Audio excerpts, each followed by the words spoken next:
నా పేరు Mohammed Ankush, all BC minority welfare జాతీయ ప్రధాన కార్యదర్శి. ఈరోజు రాష్ట్ర బీసీ సంక్షేమ శాఖ మంత్రి పొన్నం ప్రభాకర్ మరియు ఉత్తమ్ కుమార్ రెడ్డి వాళ్ళు అఫీషియల్గా మొన్న జరిగినటువంటి కుల గణన సంబంధించినటువంటి సర్వే లెక్కలను బయటికి పబ్లిష్ చేయటం అనేది జరిగింది. అయితే ఇందులో మేము చేసేటువంటి ప్రధానమైనటువంటి విషయం ఏంటిదంటే, మా దూదేకుల సామాజిక వర్గానికి సంబంధించి మేము గతం నుంచి ప్రభుత్వాలకు అప్పీళ్లు చేస్తూ వస్తున్నాం. గ్రామీణ ప్రాంతాల్లో ఉన్నటువంటి జనాభాలో మా యొక్క సామాజిక వర్గమే ఎక్కువ శాతం ఉన్నాం. ఇప్పుడు మీరు చెప్పేటువంటి 12-13% ముస్లిం జనాభాని ఏదైతే చెప్తున్నారో అందులో మేము 10% మేమే ఉన్నాం అనేటువంటి విషయాన్ని మేము చెబుతూ ఉంటే అప్పుడు ఉన్నటువంటి ప్రభుత్వాల దగ్గర అఫీషియల్గా లెక్కలు లేవు కాబట్టి మా యొక్క విన్నపాన్ని ఎవరు పట్టించుకోవడం అనేది జరగలే. ఈరోజు జరిగినటువంటి ఈ సర్వేలో బీసీ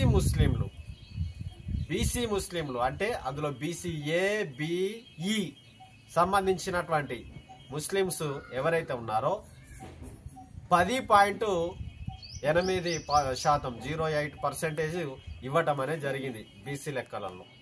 తర్వాత ఫార్వర్డ్ సంబంధించినటువంటి ముస్లిం సామాజిక వర్గం 2.48% ఇవ్వటం అనేది జరిగింది.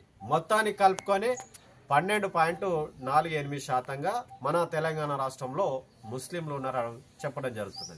అయితే ఇక్కడ మాకు జరిగేటువంటి అన్యాయం ఏంటిది అంటే, పైన ఉన్నటువంటి సామాజిక ఫార్వర్డ్ సంబంధించినటువంటి ఎవరైతే ఉన్నారో వాళ్ళు మాత్రమే ఈ యొక్క మైనార్టీ సంబంధించినటువంటి ఫలాలను అనుభవించడం అనేది జరుగుతున్నది. మా గ్రామీణ ప్రాంతాలకి ఈ యొక్క ఫలాలు అందటం అనేది జరుగుతలేదు అనేటువంటి విషయాన్ని మేము ప్రతిసారి నొక్కి చెప్పటం అనేది జరుగుతున్నది.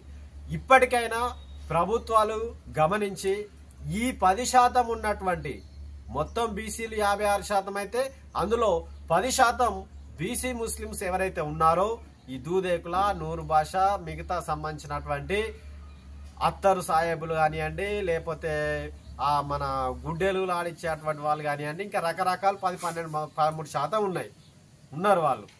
సరే, వాళ్ళు మొత్తానికి 10.08%లో వాళ్ళు 1-3% ఉన్నా అందులో మెజార్టీ పీపుల్ కూడా మేమే దాదాపు 7% ఉండటం అనేది జరుగుతున్నది. మొత్తానికి చూసినట్లయితే ఈ 10%ని మనం లక్షలలో చెప్పినప్పుడు 35 లక్షల చిల్లర చెప్పడం జరిగింది. అంటే దాదాపు 36 లక్షలు బీసీ ముస్లింలు ఉండటం అనేది చెప్తున్నారు.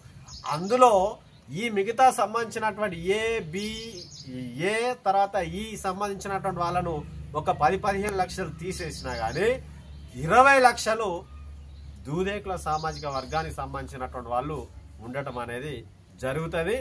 ఇప్పటికైనా ప్రభుత్వాలు గమనించి గుర్తించి అసలు ఈ బీసీ ముస్లింలు ఎవరు, ఈ ముస్లిం ఫార్వర్డ్ సంబంధించినటువంటి ముస్లిమ్స్ ఎవరు, మనం ఇచ్చేటువంటి మైనార్టీ కార్పొరేషన్ ద్వారా ఇస్తున్నటువంటి ఈ యొక్క సంక్షేమ ఫలితాలు ఎక్కడికి పోతున్నవి, ఎవరికి అందుతున్నవి అనేటువంటి విషయాన్ని గమనించి ఇప్పటికైనా గుర్తించి ముఖ్యంగా ఈ బీసీ ముస్లిం సంబంధించినటువంటి సామాజిక వర్గానికి ప్రత్యేకమైనటువంటి ఒక కార్పొరేషన్, దూదేకుల కార్పొరేషన్ ఏర్పాటు చేసి దీనికి ఒక 500-1000 కోట్ల రూపాయలు ఫండ్ కేటాయించి ఈ యొక్క 10% సామాజిక వర్గాన్ని అభివృద్ధి పరిచే రకంగా ప్రభుత్వాలు ప్రయత్నం చేయాలి అని, లేని ఎడల రేపు భవిష్యత్తులో వీళ్ళని ఇలాగే దూదేకులతో ఏంది పెద్ద వీళ్ళతో అయ్యేది లేదు ఒరిగేది లేదు అని అనుకున్నట్లయితే ఈ 10% ఉన్నటువంటి ఈ ముస్లిం సంబంధించినటువంటి పాపులేషన్ ఎవరైతే ఉన్నారో మీకు రానున్నటువంటి ఎలక్షన్లో తగిన గుణపాఠం చెప్పడం అనేది జరుగుతుంది. కాబట్టి ఇప్పటికైనా గుర్తించి మా సామాజిక వర్గానికి సంబంధించి ప్రత్యేకమైనటువంటి కార్పొరేషన్ ఏర్పాటు చేసి ముఖ్యంగా పదవులలో కూడా ఇప్పటి వరకు ఒక దూదేకుల సామాజిక వర్గం నుంచి ఒక ఎమ్మెల్యే లేడు, ఒక ఎమ్మెల్సీ లేడు, ఎవ్వరూ లేరు. కనీసం ఈ 10%కి 2-4 ఒక ఎమ్మెల్యే సీట్లు కానివ్వండి, ఎమ్మెల్సీలు కానివ్వండి కేటాయించి మమ్మల్ని రాజకీయంగా, ఆర్థికంగా, సామాజికంగా ముందుకు తీసుకొచ్చేటువంటి ప్రయత్నం చేయాలని వేడుకుంటున్నాం. ధన్యవాదాలు.